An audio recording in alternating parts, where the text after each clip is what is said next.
नमस्कार दोस्तों, मैं हूं जीएस सत्यम और आप मुझसे मिल रहे हैं यूट्यूब या इंस्टाग्राम के माध्यम से।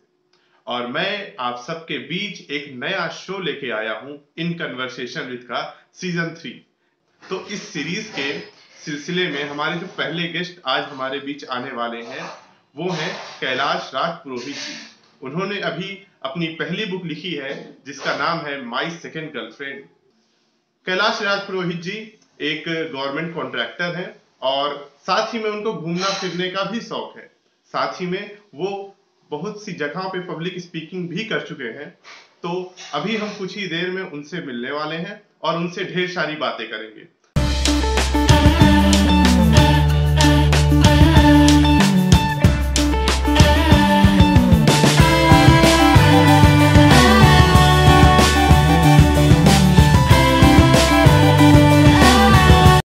नमस्कार कैलाश जी, आपका स्वागत है हमारे इस इन कन्वर्सेशन विद सीरीज के सीजन 3 के पहले एपिसोड में। Thank you Satyam ji, thanks for the opportunity. और जैसे कि मैं अपने ऑडियंस को ऑलरेडी बता चुका हूं आपके बारे में, और ऑडियंस आपसे मिलने के लिए काफी उत्सुक है, तो इंटरव्यू की शुरुआत ही करते हैं कि आपको जो आपकी बुक है माई सेकेंड गर्लफ्रेंड की पब्लिकेशन की हार्दिक शुभकामनाएं। Thank you so much, thank you so much Satyam ji. और आप की मैं इंस्टाग्राम पोस्ट फॉलो कर रहा हूँ, आपके पेज को काफी लोग फॉलो कर रहे हैं, तो उससे पता चल रहा है आप मार्केटिंग में चीजें में काफी मेहनत कर रहे हैं और इसका रिस्पांस भी दिख रहा है। और आपकी मैं दुआ करता हूँ कि आपकी ये बुक बेस्ट सेलिंग हो और ज्यादा से ज्यादा लोगों तक पहुंचे। एक बार फिर से शुक्रिया आपका जी, तो शुरुआत करते हैं। जब जैसे कोरोना के टाइम से, आपने कोरोना के टाइम में ही ये बुक लिखी होगी जितना पॉसिबल ही है। जी। जी, जी। तो ये कोरोना का टाइम आपके लिए काफी क्रिएटिवली अच्छा रहा, कह सकते हैं।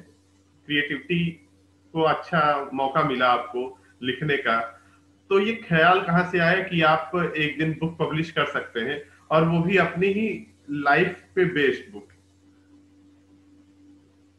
सत्यम जी, सबसे पहले तो मैं ये कहना चाहूंगा कि ये मेरी लाइफ पे बेस्ड नहीं है, ये एक फिक्शन स्टोरी है। जी हाँ, इसके जो मेन कैरेक्टर है उसका नाम मैंने कैलाश जरूर रखा है, जी क्योंकि कहीं ना कहीं हम जो ऑथर होते हैं वो अपने आसपास की लाइफ से ही इंस्पायर होकर कुछ कहानियां लिखते हैं। तो इसमें कुछ पार्ट्स ऐसे लोगों के भी हैं जिन्हें मैंने कभी करीब से देखा है, और फिर उसको इन सारी एक काल्पनिक कहानी में डालते हुए इसको एक शक्ल दी है किताब की। अ, बचपन से लिखने का शौक था और थोड़ा बहुत लिखा करता था। तो ये लॉकडाउन का जो पीरियड आया, इस लॉकडाउन के पीरियड ने अपने लिए कुछ करने का टाइम दिया। नहीं तो हम वैसे ही भागदौड़ की जिंदगी में व्यस्त रहते हैं।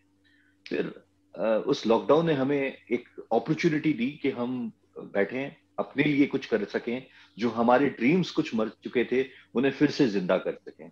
तो इसका मैंने उपयोग किया और मैंने लिखना चालू किया। फिर मेरे एक दोस्त है, उन्होंने इसको जब पढ़ा तो उसने मुझे कहा कि यार क्यों नहीं तुम इसकी बुक पब्लिश करवाते हो। तो वहां से एक आइडिया आया कि चलो ठीक है, हम एक इसकी बुक पब्लिकेशन के अंदर जाते हैं। बेहतरीन। और आपके टाइटल से ही, जितना आपकी बुक इंटरेस्टिंग है उतना ही आपका टाइटल भी धमाल मचा रहा है, माई सेकेंड गर्लफ्रेंड।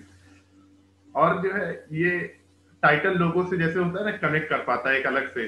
बुक की खासियत होती है, लोग पहले बुक को जज करते कवर से, तो आपका टाइटल ही इतना अट्रैक्टिव है कि लोग वैसे ही आपकी बुक को पढ़ना चाहेंगे। और आपकी बुक के अंदर की चीजें भी इतनी ही खूबसूरती से लिखी गई, क्योंकि आपने जो अपने पेज में वन लाइनर शेयर की हैं, उससे रिलेटेड कुछ एक्सेप्ट शेयर किए हैं। ये सब चीजें आपकी बुक को, हमको अट्रैक्ट करती कि आपकी बुक को पढ़ें। और मैं भी था और काफी और लोग थे जो आपकी बुक का बेसब्री से इंतजार कर रहे थे कि कब आए। अब शायद प्री ऑर्डर के लिए अवेलेबल हो चुकी है आपकी बुक, और जो लोग खरीदना चाहते हैं अभी जाके खरीद सकते हैं। तो इस टाइटल पे आते हैं, माई सेकेंड गर्लफ्रेंड। ये टाइटल के पीछे की कहानी का क्या थी?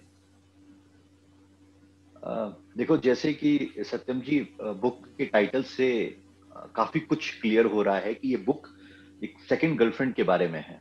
जी तो थोड़ा सा इसके ऊपर हाईलाइट करना चाहूंगा जी कि हमने आज तक क्या है कि बॉलीवुड की मूवीज देखकर बड़े हुए हैं, और बॉलीवुड की हर मूवी के अंदर एक हैप्पी एंडिंग होती है कि हीरो हीरोइन मिलते हैं और शादी कर लेते हैं और वो हैप्पी एंडिंग हो जाती है। बट लाइफ में हैप्पी एंडिंग शादी नहीं होती है, शादी से शुरुआत होती है। अभी वैलेंटाइन का वीक चल रहा है, और वैलेंटाइंस के अंदर लोग एक दूसरे के साथ कनेक्ट हो रहे हैं, प्यार का इजहार कर रहे हैं, और एक दूसरे के साथ में आगे की जिंदगी जीने की प्लानिंग कर रहे हैं। तो मेरे जहन में या मेरे ख्याल में इस चीज को लेकर आया कि लाइफ की जो स्टार्टिंग है वो शादी के बाद ही होती है। असल में जो प्यार जो दिखता है ना, वो दोनों एक साथ रहें एक पति पत्नी के रूप में, तभी वो सफल हो पाता है। तो ये एक ऐसे लड़के की कहानी है जो अपनी कैरियर के अंदर स्ट्रगल कर रहा है, अपनी फैमिलीज के कुछ चीजें हैं उनको इशू को सॉल्व करने की कोशिश कर रहा है अपनी कैरियर से। दूसरा, उसको पहला प्यार होता है, और पहले प्यार का अंजाम उसकी शादी होती है। वो अपने पहले प्यार से शादी कर लेता है। शादी करने के बाद में, जैसा कि मैंने आपको बताया कि हैप्पी एंडिंग नहीं होती है शादी के बाद भी। लोगों को लगता है कि शादी इज अ हैप्पी एंडिंग। बहुत कुछ कारणों के चलते उस लड़की का उस लड़की के साथ में, अपने पहले प्यार के साथ में डाइवोर्स हो जाता है। और जब वो एक बड़ी परेशानियों में आ जाता है, एक डिप्रेशन में आ जाता है, और जहां से वो ये सोचता है कि मैं अब आगे से कभी किसी से प्यार नहीं करूंगा, शादी नहीं करूंगा, और मैं अपनी लाइफ में खुश रहूंगा। उसकी लाइफ को चेंज करने के लिए उसकी लाइफ में सेकंड गर्लफ्रेंड आती है। तो ये कहानी उस चीज को लेकर है कि सेकंड गर्लफ्रेंड के आने से उसके अंदर क्या क्या चेंजेस आते हैं, और क्या उनका दूसरा प्यार मुकम्मल हो पाता है कि नहीं हो पाता है, कहाँ तक वो स्टोरी को ले जा सकते हैं। ये कहानी उसके इर्द गिर्द घूम रही है। और काफी जब ऐसी सेकंड चीज की बात होती है तो हमारे फर्स्ट से रिलेटेड एक्सपीरियंस भी सामने आने लगते हैं, तो कुछ चीजें भी हिंडर करती हैं। जैसी चीजें आप चाहे एग्जाम का ही ले ले, एग्जाम में कई लोग फेल हो जाते हैं, तो जब बैक पेपर देना होता है तो वो चीज उनके दिमाग में घूमती रहती है। फर्स्ट एक्सपीरियंस जो उनका रहता है घूमता रहता है। वैसे ही जैसे आपने अपनी स्टोरी के बारे में बताया कि अगर फर्स्ट लव का एक्सपीरियंस बुरा है तो सेकेंड लव में इंसान एक बार हिचकिचाएगा कि इसमें जाया जाए कि ना जाया जाए। लेकिन उम्मीद करते जैसे आपने बताया कि उसी तरह ये स्टोरी भी खूबसूरत होगी उतार चढ़ाव के साथ, और लास्ट में एक हैप्पी एंडिंग की उम्मीद करते हैं इस कहानी से। ये सत्यम जी, मैंने जो बुक लिखी है, मैं मानता हूं कि ये 4 in 1 बुक है। जी। ये उनके लिए भी है जिन्हें पहला प्यार हुआ, जी। ये उनके लिए भी है जिन्हें दूसरा प्यार हुआ, ये उनके लिए भी है जो अपने प्यार को शादी का अंजाम देना चाहते हैं, जी। और ये उनके लिए भी है जो ऑलरेडी मैरिड लाइफ जी रहे हैं। तो ये 4 in 1 बुक लिखने की कोशिश की है मैंने। और जैसे कि अभी रोमांस का महीना भी चल रहा है, फरवरी वैलेंटाइंस वीक है, तो ऐसे में आप जो हमारी यूथ है उसको क्या मैसेज देना चाहेंगे कि इसको कैसे और अच्छा बना सकते हैं? देखिए, मैंने अपनी इस बुक के अंदर भी इस चीज का जिक्र किया है कि अगर आपको प्यार करना है ना, तो प्यार में सक्सेस और अनसक्सेस दोनों के लिए तैयार रहिए। जरूरी नहीं कि हर प्यार मुकम्मल हो। और प्यार का मतलब आज के टाइम में लोगों ने इसको कहीं और मतलब अलग लेवल पे लेके चले गए हैं। प्यार का मतलब है एक दूसरे को समझना, एक दूसरे को उस हद तक समझना कि उसके बिना कहे बहुत कुछ समझ लिया जाए। तो मेरा यही मैसेज है कि आप प्यार कीजिए। इस दुनिया के अंदर आप आए हैं प्यार करने के लिए। आप जब जन्म लेते हैं तब अपनी माँ से करते हैं, उसके बाद अपनी अपनी फैमिली से करते हैं, और बड़े होते हैं तो अपने दोस्तों से, और फिर उसके बाद आपके लाइफ पार्टनर से। तो प्यार कीजिए, भरपूर प्यार बांटिए, और अच्छे रूप में प्यार बांटिए। एक प्रश्न था मेरा कि राइटिंग से पब्लिशिंग की एक जर्नी होती है, आपको राइटिंग ज्यादा इजी लगी कि पब्लिशिंग? सही बताएं तो राइटिंग ज्यादा इजी है। जी। हमारे विचार होते हैं जिन पर हमारा ही कंट्रोल होता है। पब्लिशिंग में जाने के बाद में हमें कितना प्यार मिलेगा ये आप और ऑडियंस ही बता पाएंगी। और मैं आपसे रिक्वेस्ट करूंगा कि आपकी जो बुक है माय सेकंड गर्लफ्रेंड, उससे कुछ अंश हम लोग के सामने पढ़ें और उसकी खूबसूरती, शब्दों की खूबसूरती हम सबसे रूबरू कराएं। बिल्कुल। मेरा एक पैराग्राफ आपको सत्यम जी मैं पढ़कर सुनाता हूँ जो मुझे कुछ पैराग्राफ है जो अच्छे लगते हैं। अगले मोड़ की तरफ बढ़ते हैं। मोड़ से अब घबराइएगा नहीं। सभी मोड़ दुख नहीं देते। कुछ मोड़ एक खूबसूरत दुनिया हमारे सामने लाते हैं। पहले मुझे भी अचानक आने वाले मोड़ से डर लगता था। इस मोड़ के बाद मानो मैंने जिंदगी में सुहाने मोड़ चाहता था। इन सभी सुहाने मोड़ में से एक मोड़ मुझे कानपुर में दिखाई दिया। कंपनी का एक क्लाइंट था कानपुर का और उनके क्लाइंट रिलेशनशिप के डिपार्टमेंट हेड की रिया। पहली बार जब हमारी बात हुई तब भी कुछ अपना सा लगा था, पर सोचा फोकस ऑन बिजनेस।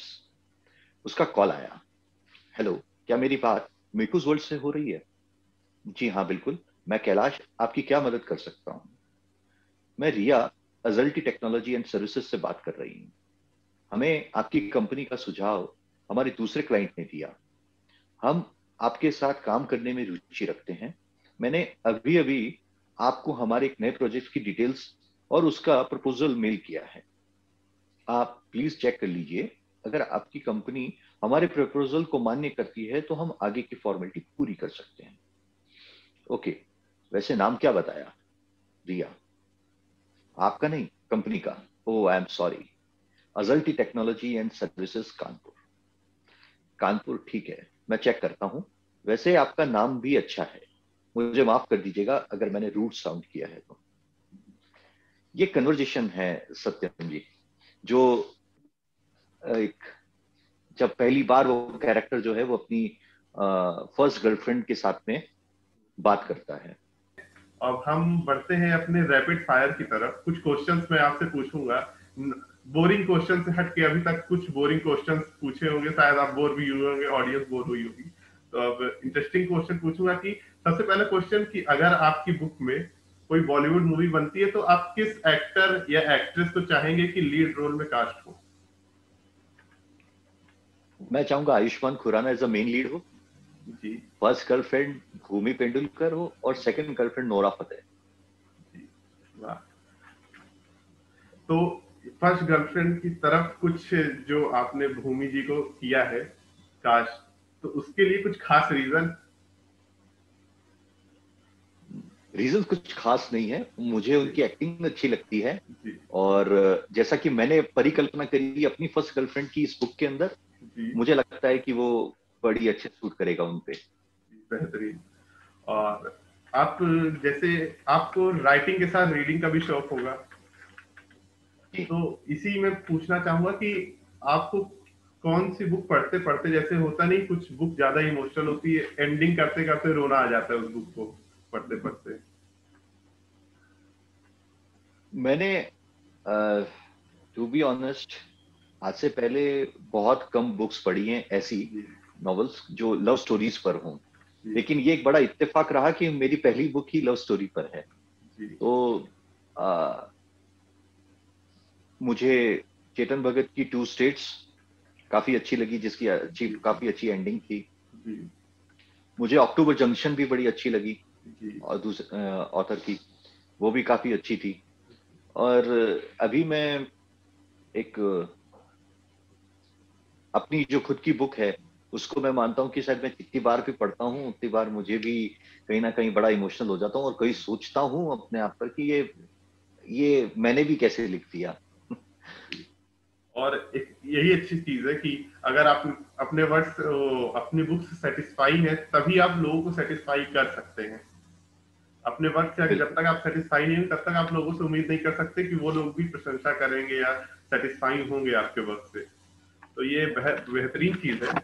और मैं अगला क्वेश्चन ये पूछना चाहता हूँ कि होता है कई बार कि डिप्रेशन के क्षण आते हैं हम सबकी लाइफ में। आपके कैरेक्टर की भी लाइफ में हो सकता है जब फर्स्ट लव के साथ चीजें बिगड़ी आए हो, तो आप पर्सनल पॉइंट ऑफ व्यू से बताइए कि आपके लिए अगर आपके लाइफ में कुछ ऐसी सिचुएशन आती है तो क्या मोटिवेशन हो सकता है इस डिप्रेशन के टाइम में?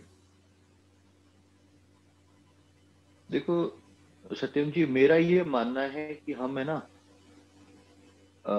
इंडियन कल्चर में रहते हैं, जहाँ पे क्या है कि संयुक्त परिवार का कल्चर है, जहाँ अपने मम्मी पापा के साथ रहना, दादा दादी के साथ रहना। आपका आधा स्ट्रेस, आधे से ज्यादा स्ट्रेस तो वही निकल जाता है जब आप अपने परिवार के साथ जीना चालू कर देते हो। दूसरा, इस वर्चुअल दुनिया से बाहर आइए और अपनी हकीकत की दुनिया को पहचानिए। तो जिस दिन आप अपनी हकीकत की दुनिया को पहचानेंगे ना, मैं 90s का बच्चा हूं, मैंने 90s में पैदा हुआ, तो 90 के अंदर हमारे पास ना व्हाट्सएप था, ना फेसबुक था, ना कोई दूसरे सोशल मीडिया लिंक्स थे। हमने बचपन में अपने दोस्तों के साथ खेल के बड़े हुए। अगर हमारे ऊपर कोई प्रेशर भी होता था ना, तो वो दोस्त इतने अच्छे से हमें पैम्पर करते थे कि हम सब कुछ भूल जाते थे। आज के टाइम के अंदर हम ये सारी चीजें कहीं पीछे छोड़ आए हैं। समय है जिंदगी को जीने का, ना कि वर्चुअल दुनिया में जीने का। आप वर्चुअल दुनिया को, एक टेक्नोलॉजी को एक अच्छी तौर पे अपनाइए, उसका हमेशा स्वागत होना चाहिए, लेकिन अपनी जिंदगी को जीने के लिए हमेशा ऑफलाइन मोड रखिए। आपकी को कभी भी किसी भी स्ट्रेस नहीं होगा। बेहतरीन चीज है। और इसी डिप्रेशन पे हम लोग भी काम कर रहे थे। डिप्रेशन और सुसाइड पे एक हम लोग सीरीज डेवलप कर रहे हैं द्विज नाम से, जिसमें जो ऐसी घटनाएं होती हैं उसको रोकने के लिए हम अपना टेक ले रहे थे, अपना स्टैंड ले रहे थे। तो उसका पहला एपिसोड आ चुका है, आगे 2 एपिसोड में काम कर रहे हैं। 3 एपिसोड की ये मिनी सीरीज होगी। तो इसमें हम कोशिश करेंगे डिप्रेशन और मोटिवेशन, वो डिप्रेशन और सुसाइड को प्रिवेंट किया जाए। तो यहाँ मेरी पे जो लोग शुभकामनाएं जुड़े हैं। हुए हैं उनसे भी कहूंगा, आपको भी कहूंगा, अगर आप को टाइम रहे कुछ ऐसी अच्छी चीज देखने को, तो आप जाके एक बार जरूर बिंग वॉच कीजिए। यूट्यूब में अवेलेबल है। बिल्कुल, मेरी शुभकामनाएं है सत्यम जी आपको। जी। तो नेक्स्ट क्वेश्चन की तरफ बढ़ते हैं। अमेजॉन और नेटफ्लिक्स में आपको क्या ज्यादा पसंद है? दोनों ही नहीं। Any specific reason? मैंने अभी जैसे आपको बताया कि हमें ऑनलाइन से ज्यादा ऑफलाइन में जीना पसंद जी है। जी। तो मेरे आसपास इतनी कहानियां हैं, इतने किरदार मौजूद हैं देखने के लिए, तो मैं वेब सीरीज नेटफ्लिक्स पर और अमेजोन पे देखने की जगह उनको देखना ज्यादा पसंद करता हूँ। जी। और नेक्स्ट क्वेश्चन की, क्रिकेट या वेब सीरीज में क्या ज्यादा पसंद है? एक समय था जब क्रिकेट प्यार हुआ करता था, जी। अब वेब सीरीज। बेहतरीन। और अब नेक्स्ट क्वेश्चन में बढ़ते हैं कि जो सक्सेस होती है, आपने अपने दिमाग में, हर पर्सन के सक्सेस के लिए अलग अलग पैरामीटर्स होते हैं, तो आपके लिए क्या सक्सेस मीन करती है?